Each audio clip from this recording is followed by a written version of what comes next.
Right.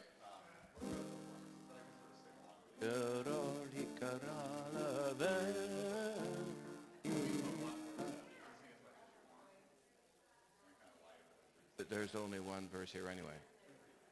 Yeah, all right.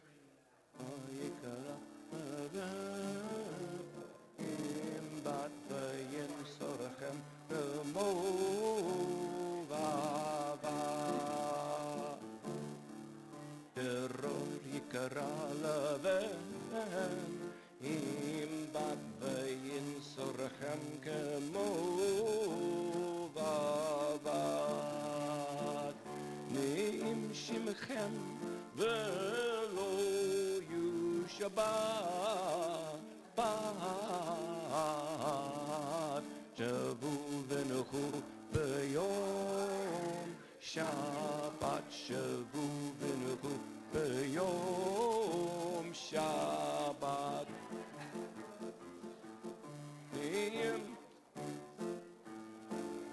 Ni'im shimchem v'lo Shabbat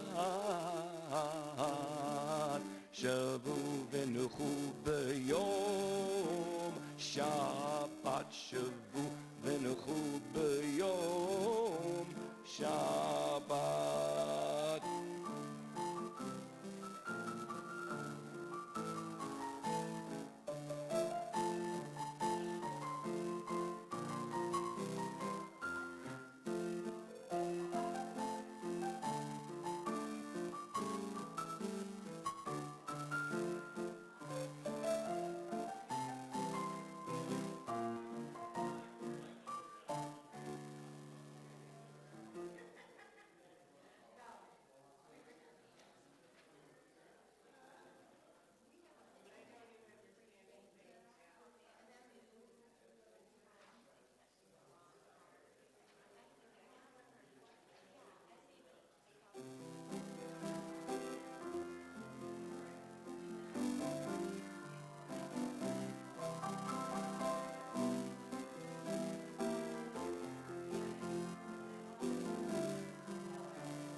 Shabbat Shalom, Maya V'Hayom, Shabbat Shalom, Shabbat, Shabbat Shalom, Shabbat, Shabbat Shalom, Shabbat, Shabbat Shalom, Shabbat Shalom. Shabbat, Shabbat Shalom, Shabbat, Shabbat Shalom, Shabbat, Shabbat Shalom, Shabbat Shalom.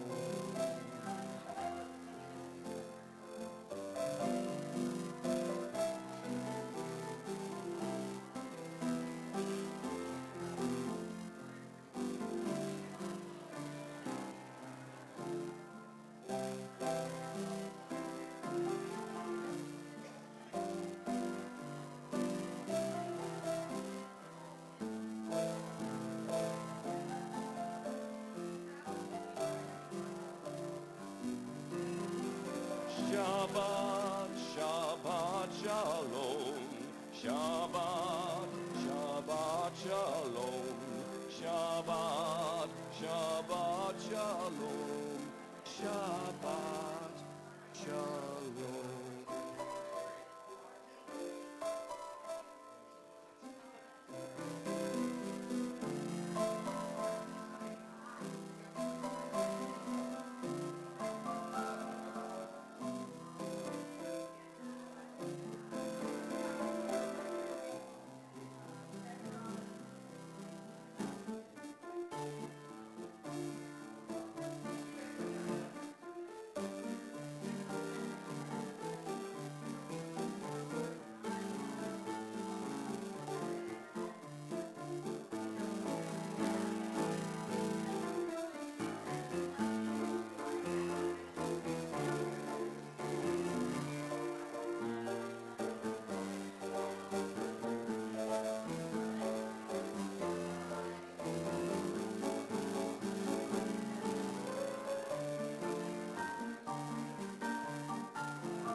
Okay, my apologies. Sorry, I didn't realize what time it was, and we were having a lovely spirited conversation, my friend Miriam and me.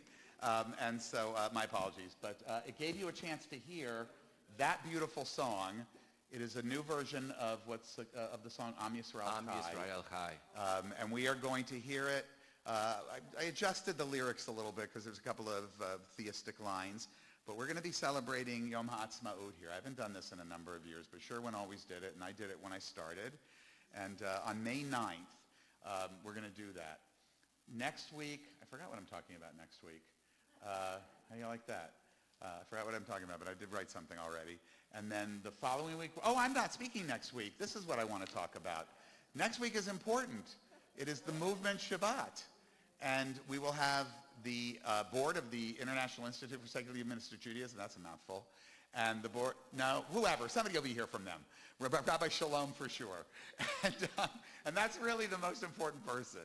And Rabbi Jody Kornfeld, they'll be talking about the new book, Contemporary Jewish Humanistic Judaism, which is not a small thing. I know you go, oh, we've published books before.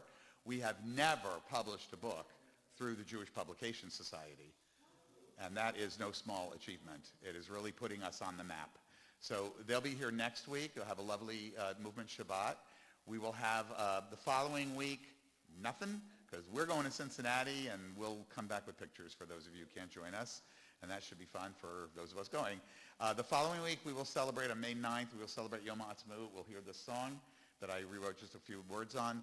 And then on May 16th, I'm going to talk about what Miriam and I were just talking about, because she gave me the idea about how the current administration and supporters and detractors are dealing with some of the issues of anti-Semitism vis-a-vis universities and so forth. So I will try to present many sides of that case and everybody's feelings about it, and then I'll give you a little preface of what I believe, and as usual, I will not tell you what to think, because that is not what a humanistic rabbi does. And there's one more announcement. I'm not done yet. Oh, sorry. On next weekend, too, at 3 o'clock on Sunday afternoon, we will be observing Yom HaShoah here. That is Holocaust Memorial Day. It is the one that the Jewish world observes. And we will be doing it in a very interesting way, this observance. Did I say celebrating? I meant observing. By actually celebrating some of the people who did not make it through, but contributed to the arts of our world. Several composers, only one of whom survived, who Joseph and his amazing trio, many of whom were among the musicians on the High Holidays, will be performing these pieces. They're not sad pieces. They weren't writing about the Holocaust. They were victims of the Holocaust. It's called Sounds Not Silenced, and it will be beautiful music. We will also light a memorial candle, of course, and remember the 6 million. So there are flyers out there, but it's also been in the newsletter. There's no charge to members. Guests, we are asking to make a contribution just to help support this kind of thing. It's going to be phenomenal. I'm really grateful that Joseph agreed to do it. Anything I didn't say? Can I add a couple? Yeah. Great. I am ecstatic to work with our musicians that you have heard at the High Holidays. Henrik Karapetian, he's a fabulous klezmer-type violinist. He also does classical. And our wonderful cellist, Ben Maxwell. And Bonnie Brooks, our soprano, is going to be singing some of the songs from the camps and the ghettos, 5 of them. I'll be singing one, too, by the way. And we're doing a trio by Weinberg. He's the one that escaped. His family was wiped out in the Holocaust, but he escaped East Moscow. He became good friends with Shostakovich. A lot of people have not heard of Weinberg, but his music is fantastic. And the last thing on the program is a trio that yours truly wrote, and we performed it a couple years ago. We'd love to have you there this Sunday, the 27th. Correct? What's that? Tikkun Olam. Tikkun Olam, Repair the World. Thank you. It'll be a highlight, I think, of our year, and I think a very important way for us to commemorate the loss of the 6 million. Finally, I want to mention the Social Justice Committee's brand new program. It's called Out and About a Cause. They're going to be kicking it off on Tuesday, May 13th at Eastern Market with a tour. The money It says, with money needed by May 6th. So that's the reservation deadline, in other words, is May 6th. Audrey is nodding because Audrey, of course, is in charge. And they will be raising money for Freedom House, for Jewish Family Services, and some of it will go to cover the cost, but most of it is for the needs in the community. And she'll be around during the ONEG to answer it. I think it's at 10:15. And all of the details were in the newsletter. You can find those online. They'll be in Tuesday's newsletter as well, and there are flyers as well. So thank you for putting that together, Social Justice Committee. And then we're going to start. And we're starting a little bit later. My apologies, but we'll get going. And some people are just arriving, so that's cool too. We're going to begin with our reading before the candle lighting. I always get rusty because when we take 2 weeks off, you get a little rusty. As our candles stand ready to be lighted, we pause to remember our ancestors. Like them, we welcome Shabbat by seeking to dispel the darkness and banish the cold, to bring glowing softness, warmth, and safety into our homes, our communities, and our lives. May our Shabbat lights inspire us to heal and not to harm, to help and not to hinder, to praise and not to curse. May their flickering flames kindle warmth within our hearts, wisdom in our minds, and passion in our lives. I'd like to invite Jean Claridge to light our Shabbat candles. As she's coming up, I'll mention our other readers tonight. They are Lonnie Fleischer, Howard Himmelho, Audrey Pleasant, Susan Walker, and Melanie Goldberg.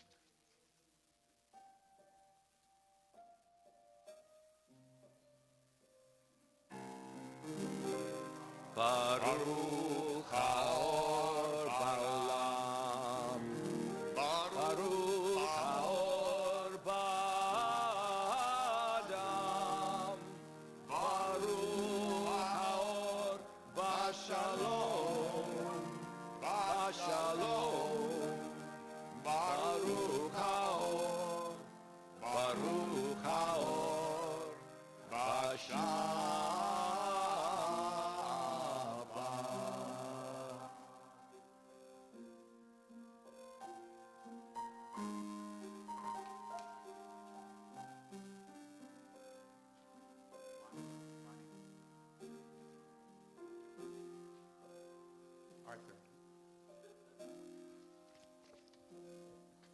Who made the mistake here? Nobody made the mistake. It's not filled in. There's no name. That means it's me. It's me. It's me. I didn't notice that it was left blank. Ahad Ha'am, an important Zionist thinker, wrote this: a Jew who feels a real tie with the life of his people throughout the generations will find it utterly impossible to think of the existence of the Jew without Shabbat. One can say without exaggeration that more than the Jews have kept Shabbat, Shabbat has kept the Jews. On Shabbat, we celebrate the gift of life and possibility. On Shabbat, we rejoice in our Jewish traditions. On Shabbat, we draw renewed sustenance from the love of family and friends. On Shabbat, we affirm the gifts of community.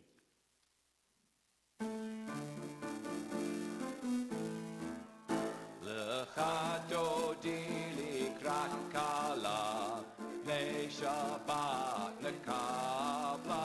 Lecha dodi likrat kala, pnei Shabbat nekabla. Lecha dodi likrat kala, pnei Shabbat nekabla. Dodi likrat kala, b'nei Shabbat nekabla.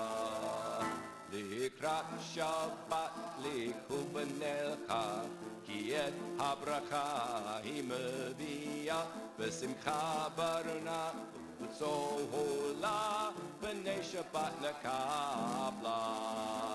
Lecha dodi likrat kala, b'nei Shabbat nekabla. Lecha dodi likrat kala, b'nei Shabbat nekabla.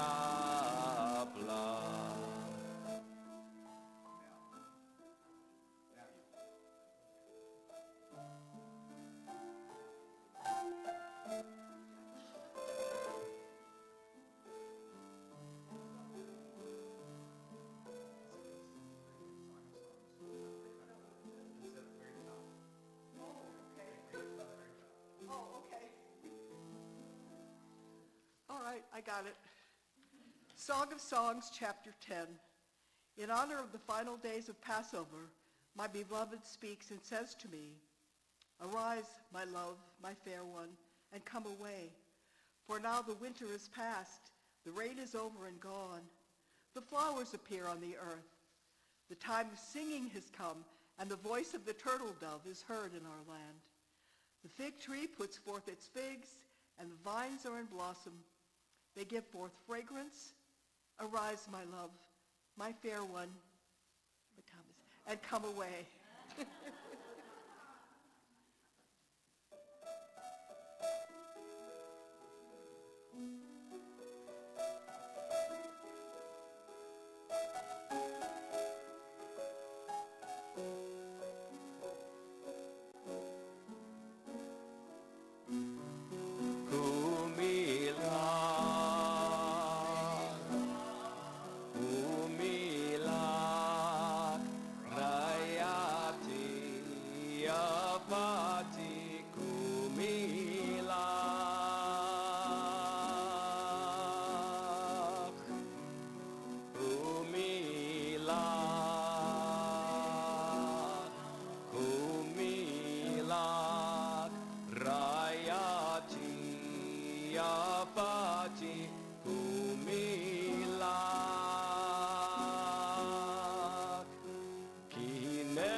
Howard comes forward, I'll just mention, I had the wrong chapter, it's 2, but that song was the translation, was the original of what we read and what Lonnie read so beautifully.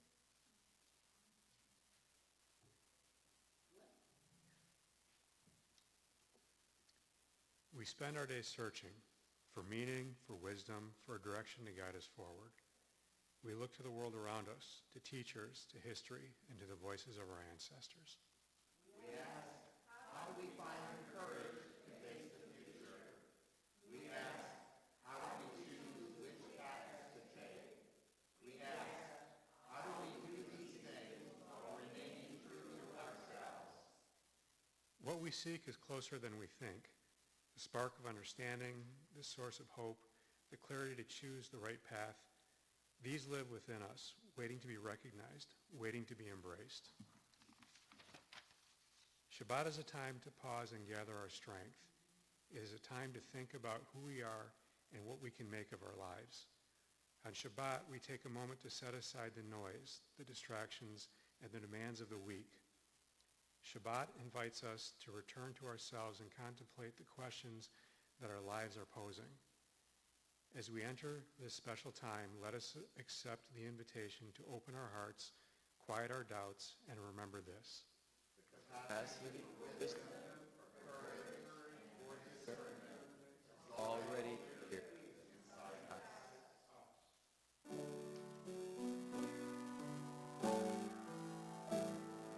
There's a place with answers we are seeking.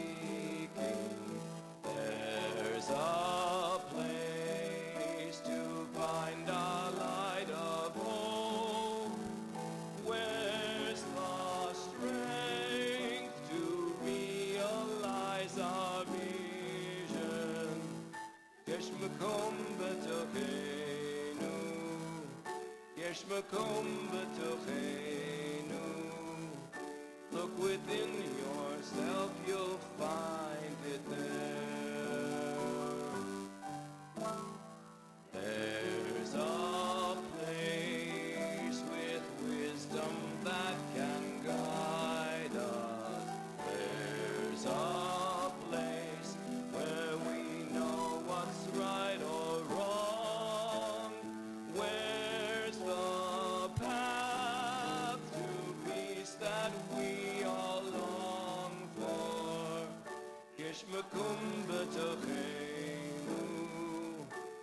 Rakun Batochenu.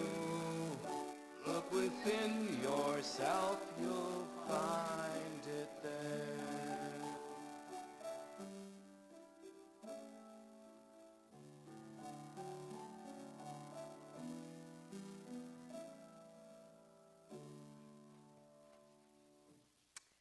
Shall we ask, by what commandments should we live? Or might we better ask each of ourselves, what kind of person should I be? The first question assumes that there is one right answer. The second assumes that there are many right answers.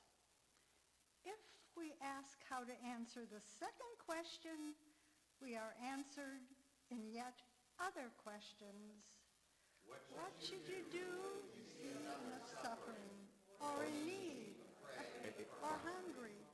What causes are worthy? What world do you dream of where your child plays safely in the street? There are many such questions, some already their own answer, some unanswerable. But when all the answers to all the questions are summed together, no one hears less than this. Love well, Seek good in all things, harm no others, think for yourself, take responsibility, respect nature, do your utmost, be informed, be kind, be courageous, at least sincerely try.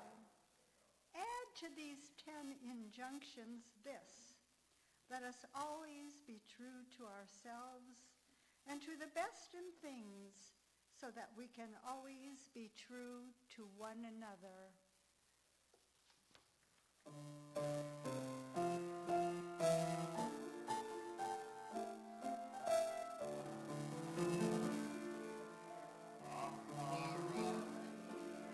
Amar Rabbi Akiva. Amar Rabbi Akiva. Ve'ahavta l'reacha kamoka. Ze klal gadol gadol b'Torah. Amar Rabbi Akiva. Amar Rabbi Akiva. Amar Rabbi Akiva. Ve'ahavta l'reacha kamocha. Ze klal gadol gadol b'Torah. Amar Rabbi Akiva.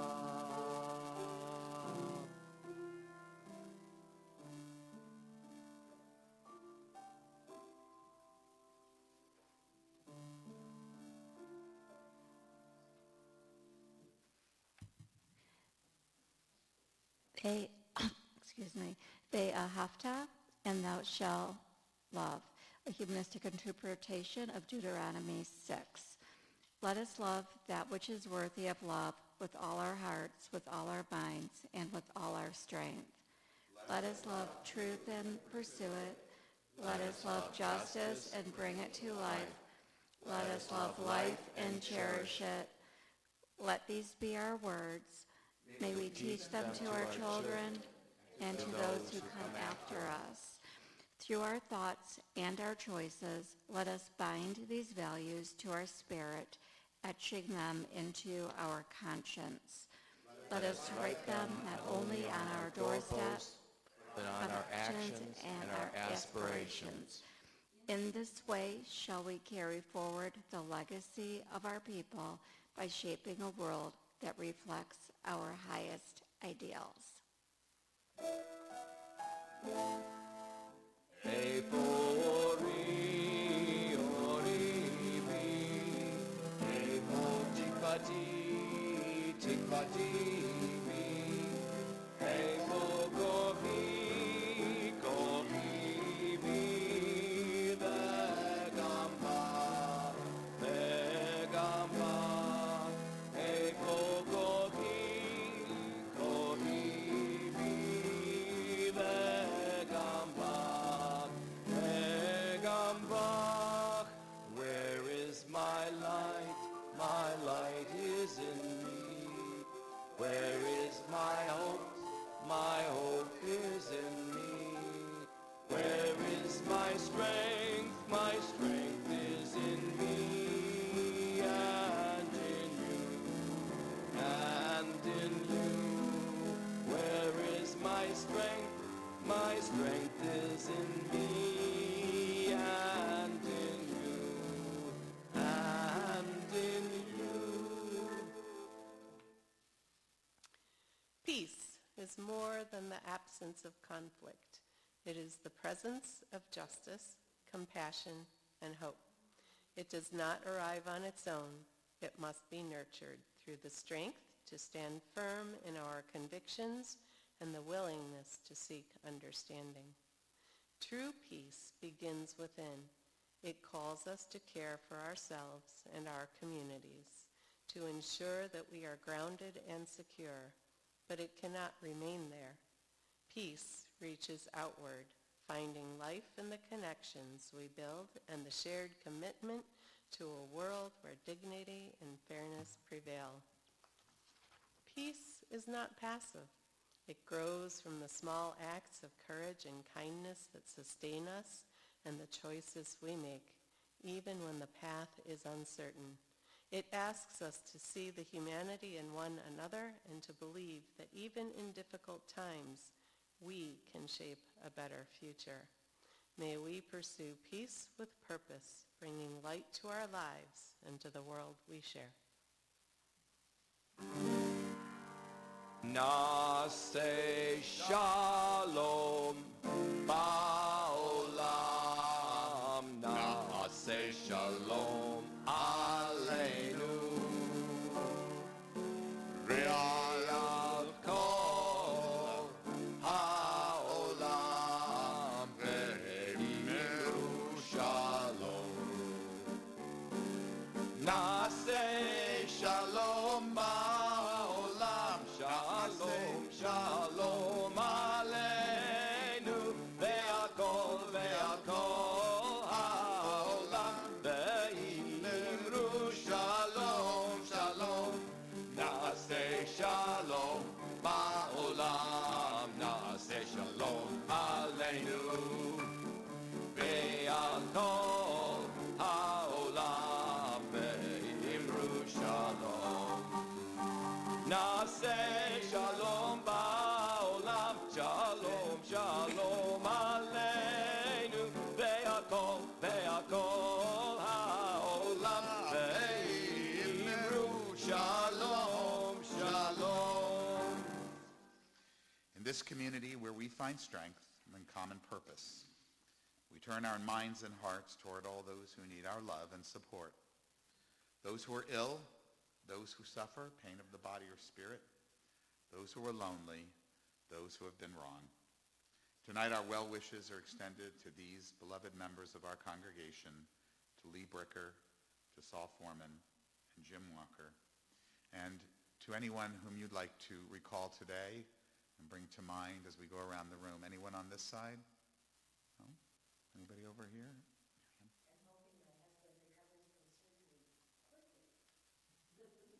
Rabbi Amenu, as they say, speedily in our days. Anybody else? May all who suffer know that they are not alone, that we are there. May they be healed quickly, and may they experience a complete recovery, a refuah shlema, the renewal of their bodies and the renewal of their spirits. Today is the 561st day of captivity, the 81st Shabbat, for the hostages who remain in Gaza, at least 29 of whom we believe are still among the living. 24 maybe. May those who continue to endure captivity find the courage to carry on. May those who love them not despair of their return. May they soon emerge from their confinement, whole in body and in spirit, to once again know the embrace of loved ones. מקום הכוח בתוכנו, מקורות הברכה מעברותינו. May the source of strength that dwells so deep within us help us find the courage to make our lives a blessing. And let us say, Shalom. Mekom hakoach betochenu, mekorot habraka me'evrotenu. May those in need of healing know refuah shlema, the renewal of body, the renewal of spirit, and let us say, Shalom.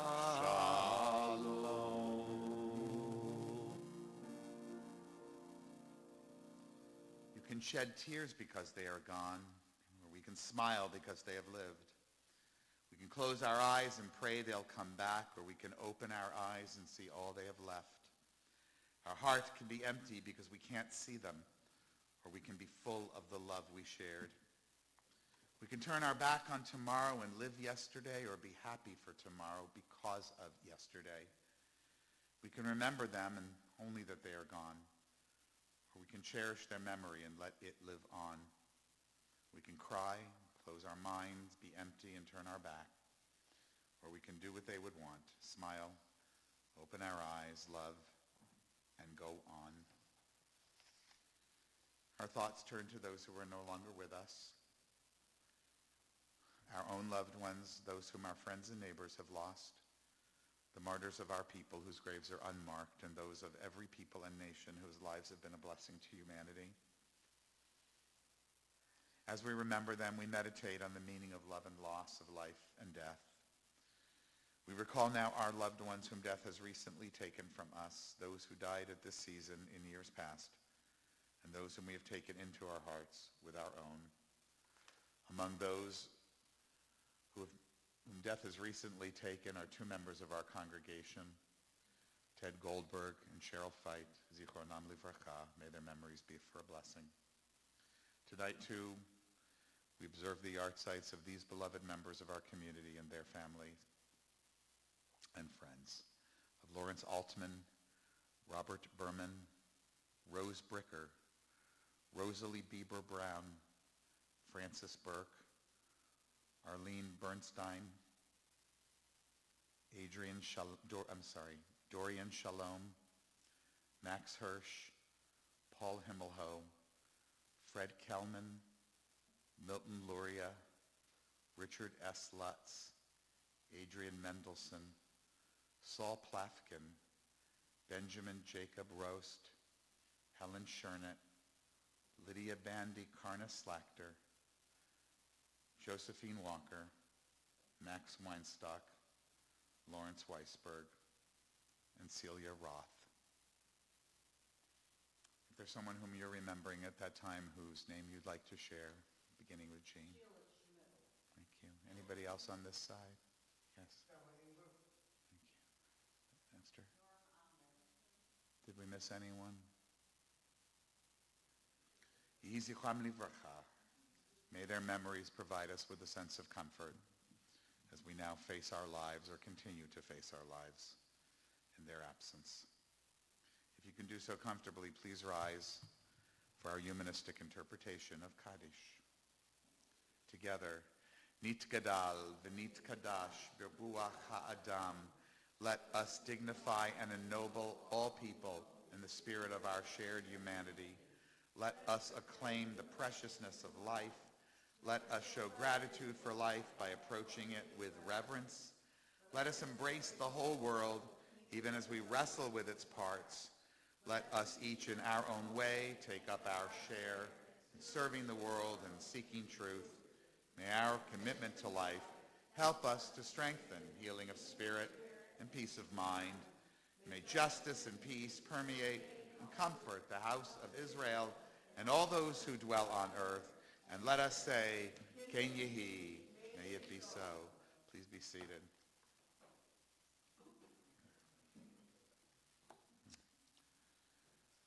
Tonight was the first time I ever recited my mom's name for a yard site. She died 1 year ago yesterday. So tonight I want to talk about part of the Jewish world that I don't think we spend enough time talking about. Because I think when most of us picture the Jewish community, this is what we imagine. Our ancestors, ourselves, descendants of Polish Jews, of Lithuanian Jews, or Russian Jews. I think when we think of the Jewish world, we think of the descendants of Yiddish-speaking immigrants with those long coats and their kerchiefs who arrived at Ellis Island, or perhaps survivors of the European Holocaust. And these are vital parts of our story, and really still, most American Jews descend from the Jews of Europe. But for most of Jewish history, the Jewish world was far more Eastern and far more Southern than people today in the United States in particular realize. In fact, for well over 1,000 years, the largest, most culturally vibrant, influential Jewish communities, they weren't in Europe at all. They were in the lands that we now call the Middle East and North Africa. Jews lived and flourished for centuries in places like Baghdad, Cairo, Aleppo, Damascus, Fez. And these communities were not peripheral. They weren't a side show in our history. They were the beating heart, the center of the Jewish world. Take Iraq, ancient Babylon is just one example.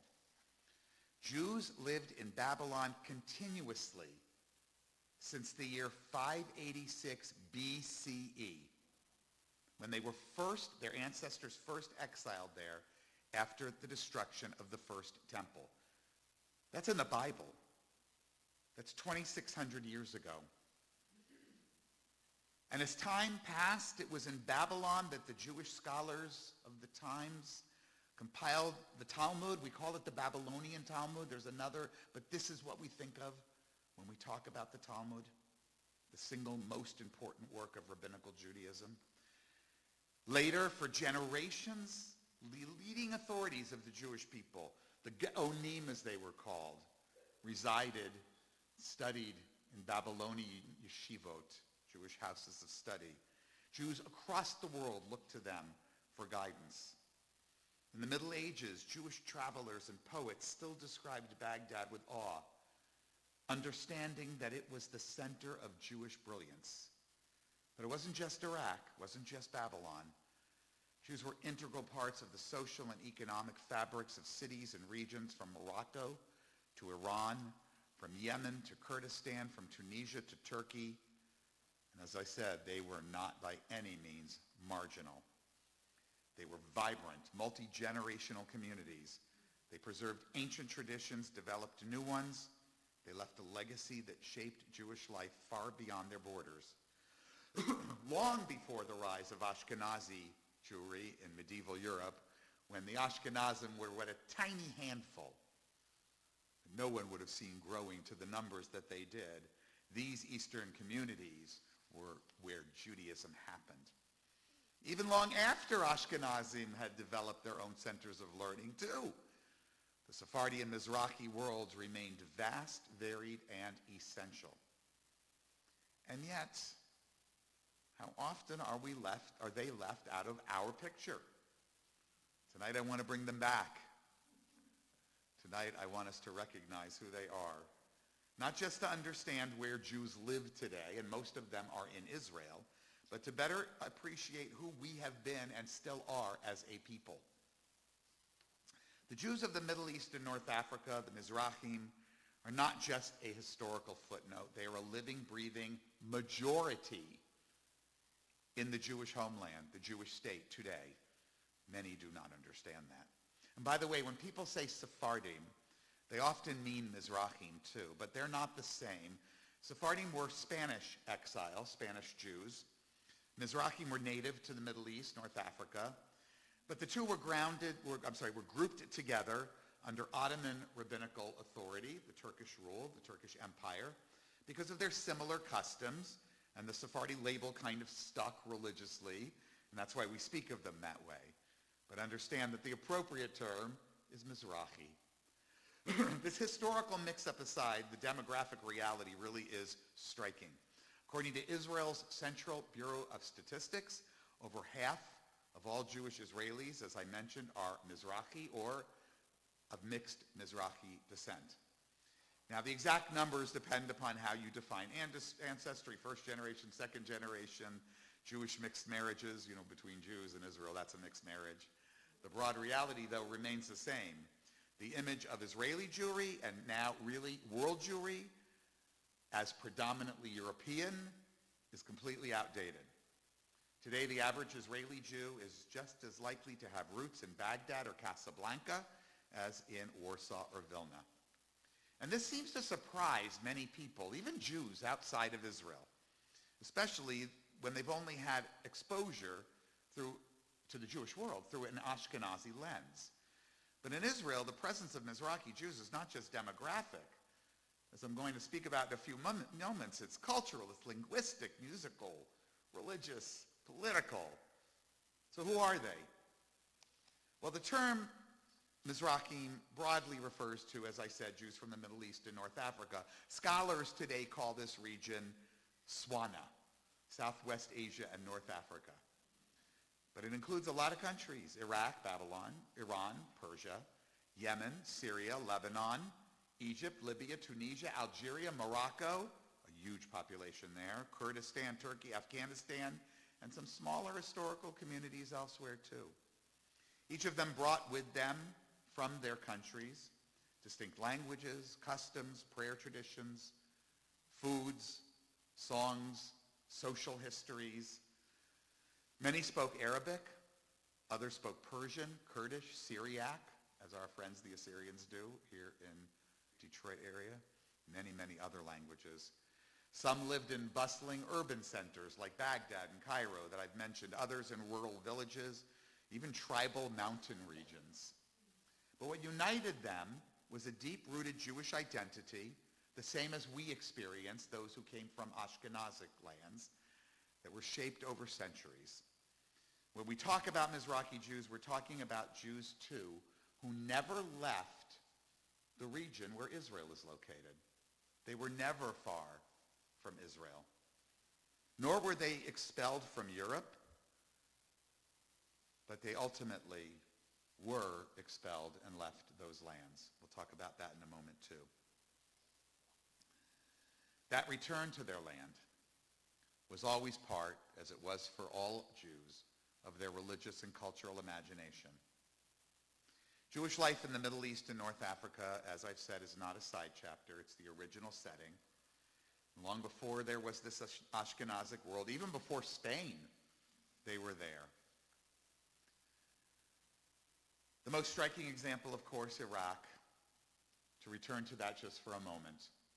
Think of the biblical tales we've heard of the first temple in Jerusalem when the Babylonians invaded in 586 BCE. How the Judeans went into exile. The book of Lamentations, still recited on the 9th day of Av, was their lament. The prophets who went with them recorded their experience. It may be in the Bible, but it's also true. Now, many did return later under Persian rule, but many, many more stayed. And that's how that community grew. And that's how it became one of the most important centers of Jewish life. And honestly, until the mid-20th century, it was the oldest continuous population of Jews in the world outside of the tiny community that was able to remain in Israel. Certainly the largest continuous. Baghdad even in the 20th century, was home to one of the largest Jewish populations outside of Europe. And the Jews there were prominent in all kinds of fields, in business, in publishing, medicine, education. They didn't see themselves as strangers in someone else's lands. They were deeply woven into the society, even as they maintained their own distinct identity. And in fact, they were surrounded by others like them, the Kurds, the Assyrians I mentioned.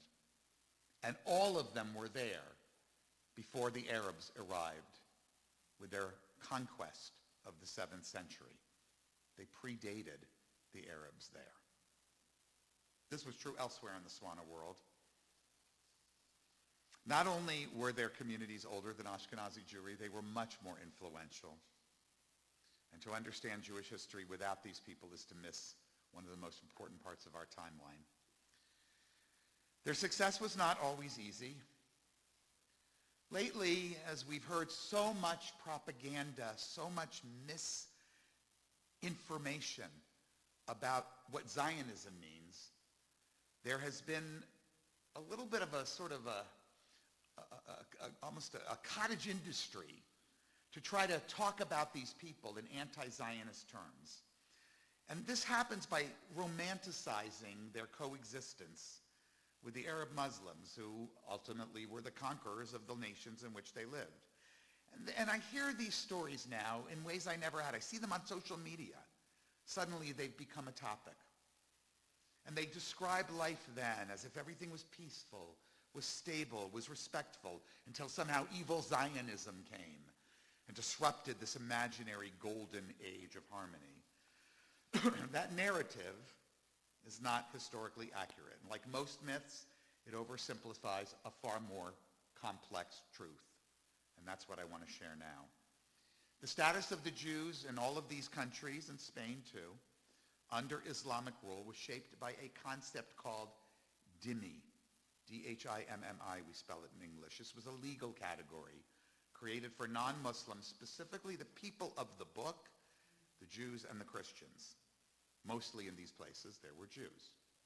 The dhimmi system allowed these people, and it was, as I said, mostly Jews, to live under Islamic rule, but it wasn't for free. It was in exchange for accepting a certain role, a subordinate role, under which they would be granted protection.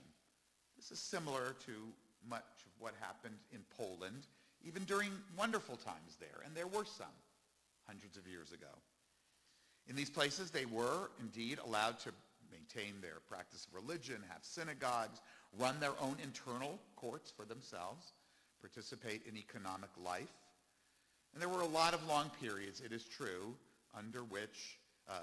during which the Muslim rule was relatively benign.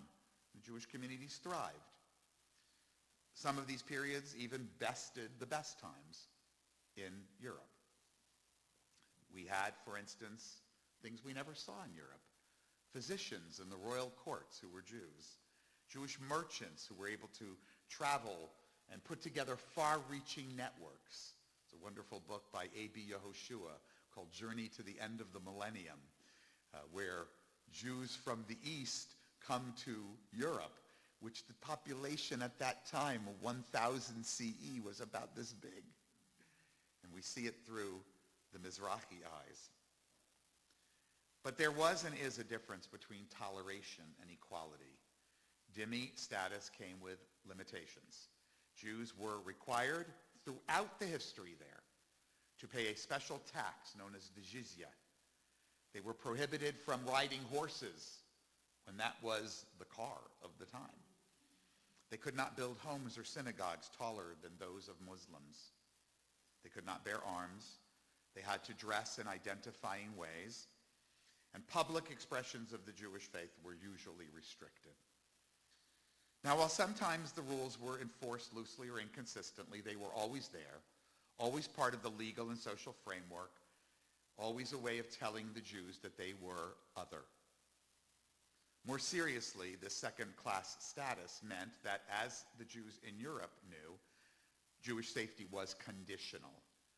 Just like there in Europe, when religious and political winds shifted, when rulers changed, or rumors spread or economic tensions flared up, Jews would be targeted and with impunity.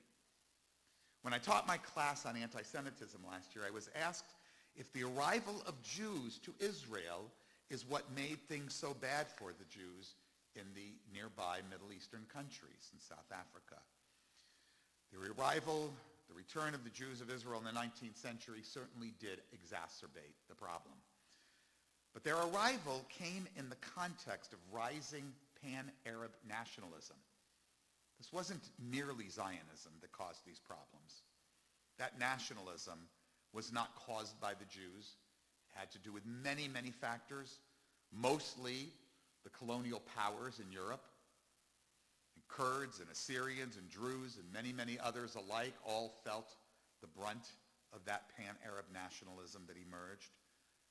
The riots, the pogroms, the expulsions of Jews in these countries that occurred in the 1930s and 40s were not part of an attack on a state of Israel that did not yet exist.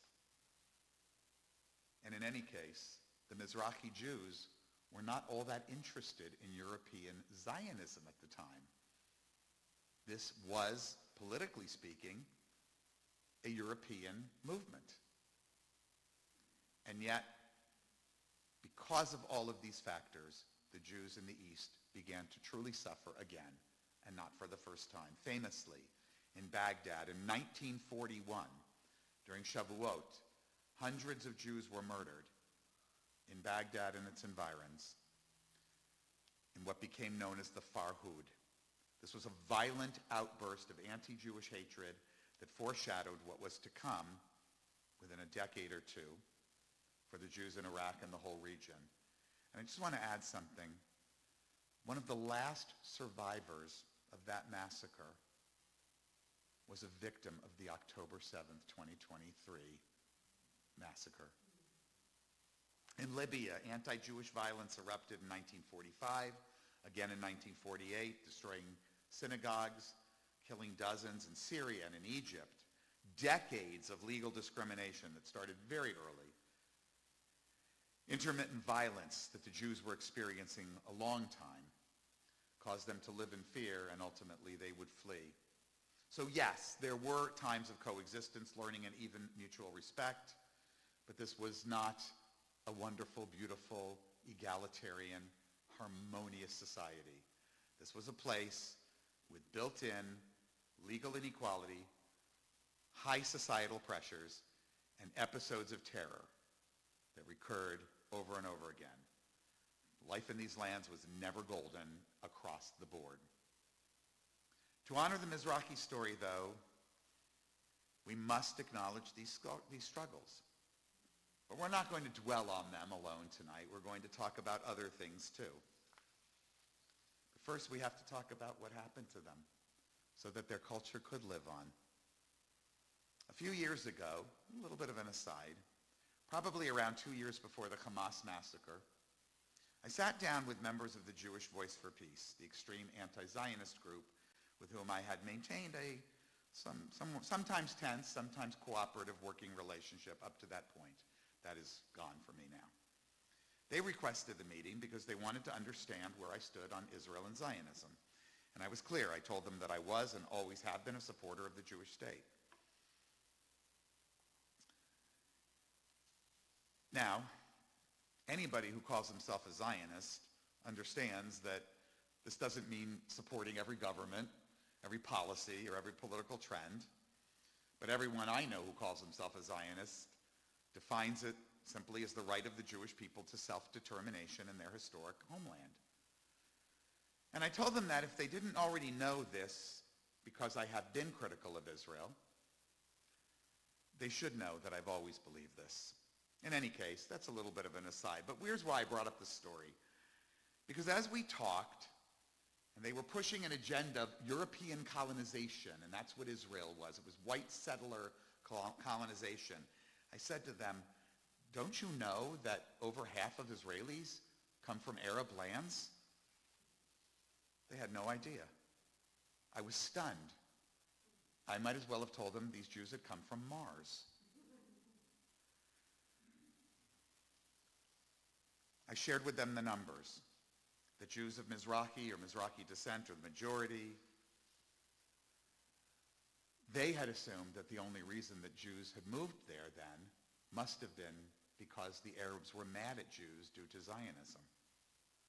And that's when I began to notice this tendency towards romanticizing a past that was really more of a myth. At one point, somebody called them Arab Jews. of Mizrahim over the years that I have known or encountered, whether or not they considered themselves Arab Jews. I will not repeat for you the language they used to reply to me. Recently, they held a book talk with one of these Jews who says he is. He's the one, only one I can find so far. And I won't repeat to you the comments that were made to me by my friends about this gentleman. Now, it is true that Mizrahim were not a large part of the Zionist movement when it began, but this mattered little to their host countries once the hostilities with the Jewish state started. And this did change life for them forever. From the late 1940s, even really trickling into the 1970s, 850,000 Jews fled or were expelled from their homes across the Swana area, North Africa, and the Middle East. In countries like Iraq, Egypt, Libya, and Yemen, Jews were imprisoned, stripped of citizenship, had their assets frozen or confiscated, and in many cases saw their synagogues burned, their neighborhoods turning against them. Some fled in secret. Some were held there for many years. That was the case in Syria. Others were expelled outright. And while not every departure involved physical violence, nearly all were marked by the same message: get out. You are no longer welcome. Zionism did not, as I hope I've made clear, invent this hostility. And sadly, of course, after 2,600 years, the Jewish community of Iraq, of Babylon, disappeared. They actually had a few thousand that held on until 1969. That was down from 130,000 in 1940. But after the Ba'athist regime publicly hanged a group of them in 1969 on made-up charges of spying for Israel, to the cheers of crowds, I should add, that community disappeared for good. From the days of the Bible to 1969, and then gone in a blink of an eye. None of these were isolated incidents, and I've only given you a few tiny examples. They were part of what became a broad unraveling of Jewish life that had existed for thousands of years in these lands that they thought were their homes.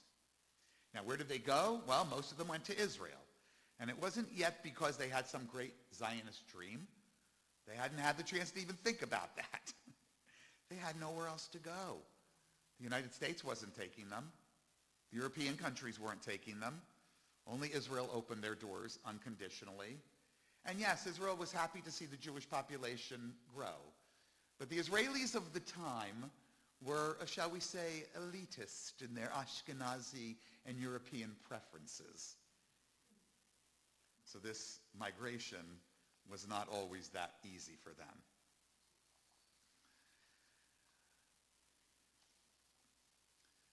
Zionism, however, proved not to be solely a European problem, a European answer to a European problem.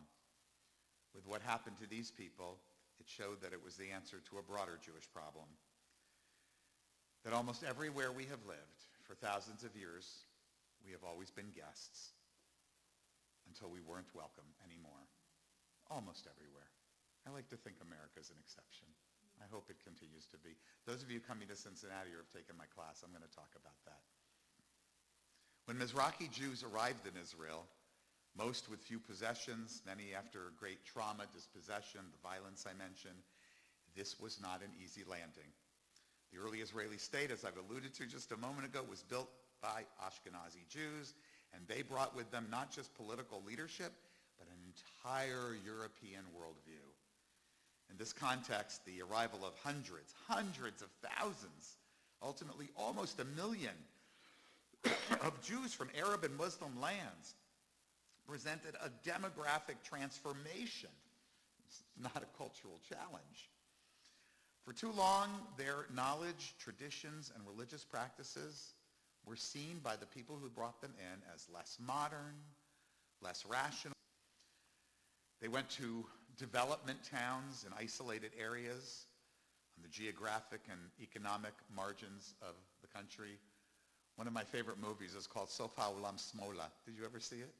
Sof HaOlam Smola, The End of the World and Turn Left. It's actually about a small group of Jews from India, but they come down to one of these development towns. I'm going to show it here one night. It's hysterical and very, very sweet too. And what their life was like there as the Marxist, socialist, laborites from Europe tried to force them into this collective economy, and this is what you're going to do, and this is what you're going to work on, and it was a very, very big culture clash.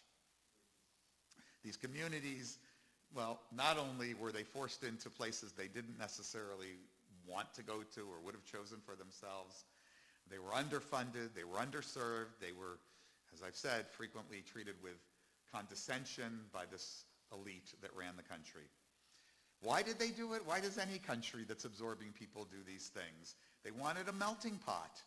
They wanted to create a certain kind of Israeli.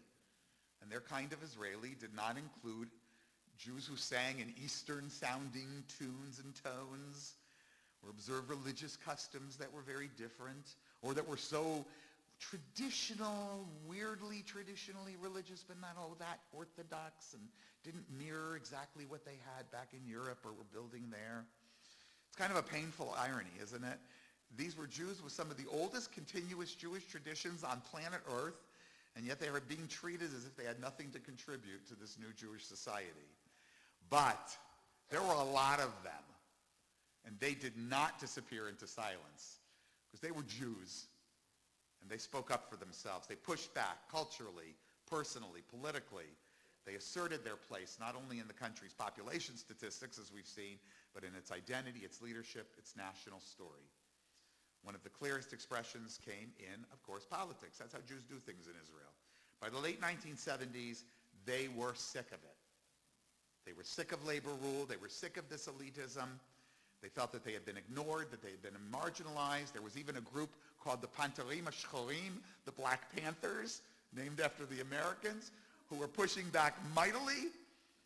And in 1977, it had an effect when the Likud party, for the first time, swept to power in what, I remember Chaim, what was his name? The one on TV. Davin, right? Yes. Pronounced Mahapacha, revolution. It was a revolution. And while Menachem Begin was a Polish Holocaust survivor, his victory came in very large part because they saw in him, the Mizrahim, a rare leader who actually spoke to them with warmth and respect. That was new. Since then, Mizrahim have become central players in Israeli political life. Their names are everywhere. They are in power everywhere. So many, too, of the cultural major figures of Israel today, the beloved actors, journalists, public intellectuals, finally, and musicians. The Mizrahi music, which was its own genre, now pervades everything in Israel. Those of you who were here at the beginning, Joseph was playing a song we're going to do on Yom HaAtzmaut. I know I mentioned it then, but some weren't here, called Am Yisrael Chai. It was written by two Mizrahi Jews, sung by a very famous, a little controversial, Mizrahi singer, Yal Golan. And it's a beautiful song. I had to rewrite it a little bit, but we're going to hear it. And you could hear the Mizrahi beat, this beautiful melding of modern pop music and the tunes and tones that they had grown up with. The Israeli Chief Rabbinate, which not an organization that I like, but interestingly, though there is a chief Sephardic rabbi and a chief Ashkenazic rabbi, there's talk of merging them. Well, guess who really is in charge there? It's the Sephardim. And not because the Ashkenazic Jews have no religious people, but the Sephardim, they tend to be more nationally, more attached to the country. Their Orthodox are not by and large, there's some, but they're not by and large anti or non-Zionist today.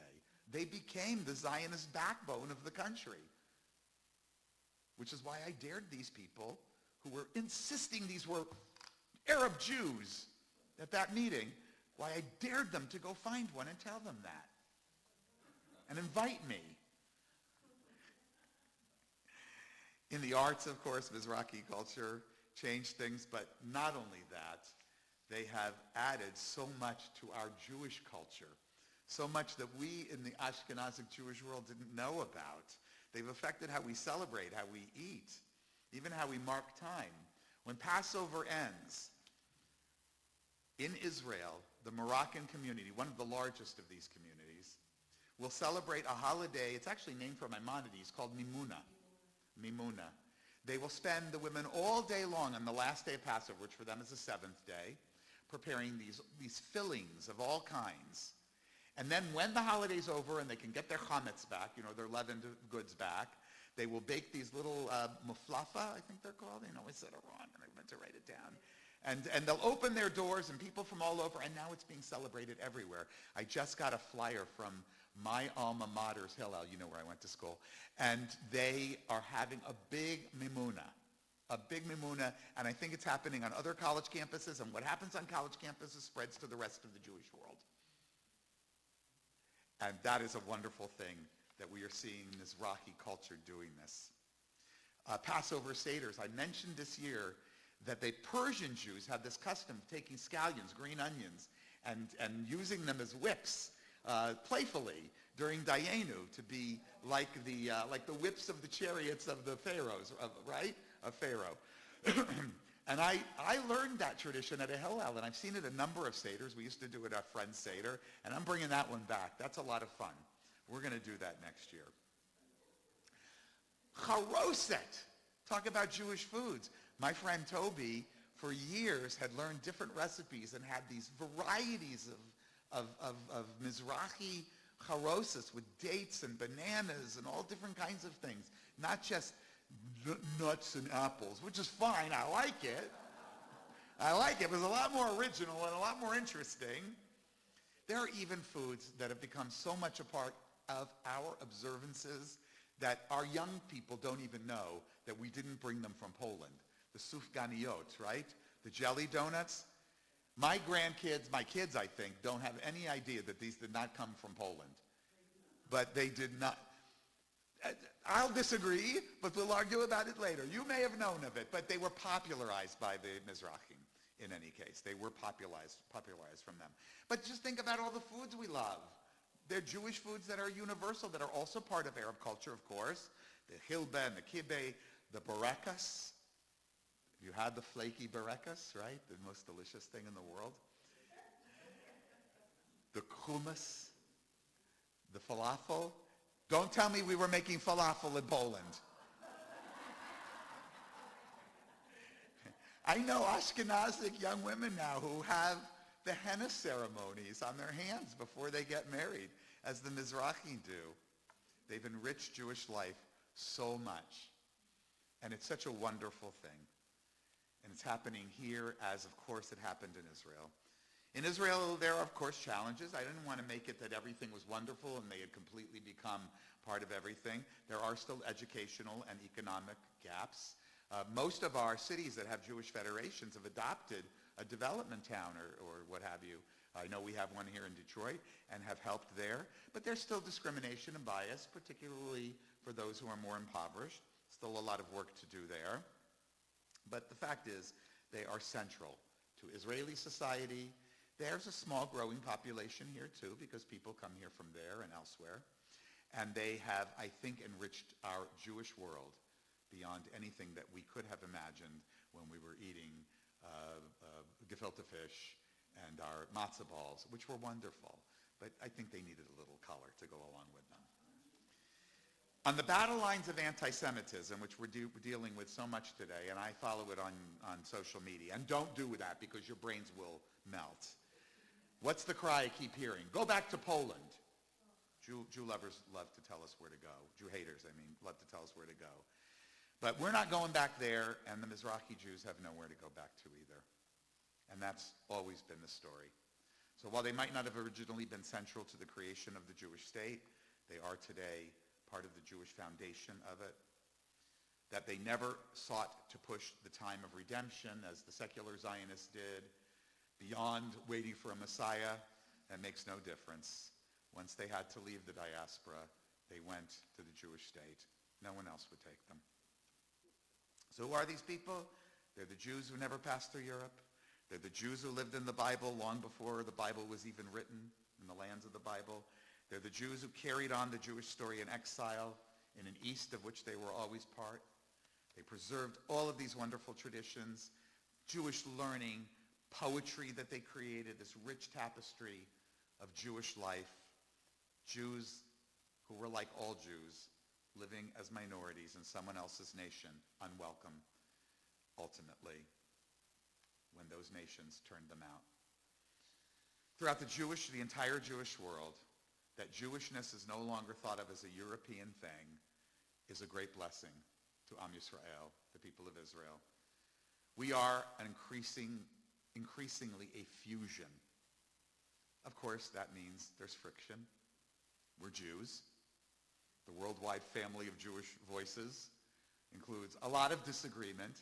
It's a requirement. A lot of different memories.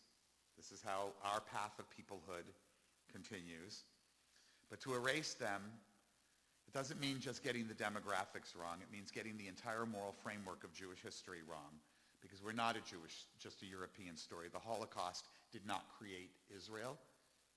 And Israel is not just there for the survivors of the Holocaust.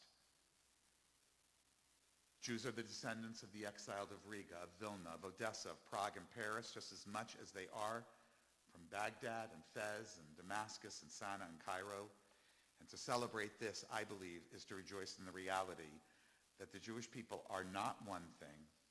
We are not one ethnicity. We are not one language. We are not one geography. We are many things, but we are held together. And we are held together almost magically. I won't go so far as to say supernaturally. By shared memory, by shared texts, and by a stubborn commitment to continuity. The Mizrahi story is part of that. It's not a footnote. It is the Jewish past, and it is the present, and I hope it will continue to be a treasured part of our future. So we will be talking about Israel more on May 9th, and some of the issues here as well. But tonight, we are done, and we are going to listen to, now, I wanted to pick a Sephardic song. This is a Yemenite song that we sang in my synagogue. It is a theistic song, so this is a performance. We're not doing it ourselves, and I'm just pointing that out. It's got a lot of verses. We're only going to do the first one. I just really wanted you to hear the melody, and Joseph, and the melody. Joseph does such a beautiful job with it. But this is its essence: proclaim freedom to all of the children of Israel. Repose and rest on Shabbat day. All right, let's do that. It's going to start instrumentally. Okay.